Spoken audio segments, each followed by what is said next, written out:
Hello, I'm Dr. Jonathan Silverberg. I'm a professor of dermatology and director of clinical research and patch testing at the George Washington University School of Medicine and Health Sciences in Washington, D.C.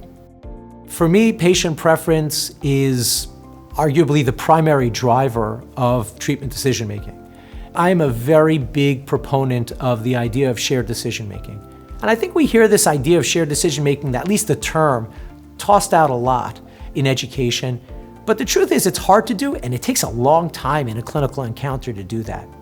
But it's well worth it, and the studies have shown that it's well worth it, that when we do shared decision-making the right way, the first visit might be long, but the subsequent visits have better patient satisfaction, they're more efficient, and we get better clinical outcomes. So what does it actually mean? Well, the first thing I'll do is, if I've identified, for example, patient has had an inadequate response to topical therapy, they need more. At that point, I don't just say, okay, use this specific drug and try to sort of pick for them, because when you do that, sometimes you get it right, and sometimes they really don't appreciate your suggestion or have bad outcomes. So I'll offer them options. I'll mention to them phototherapy, oral systemic therapy, and biologic therapy at a high level. And I'll just review some of the key talking points. One's a shot, oral medication, the oral medications are faster, and just go through some of the high level considerations about them. And then get a sense of what is their preference. Some patients will tell you, Doc, I would rather die than take a shot. Well, then it's very clear you're not going to be discussing taking shots with them.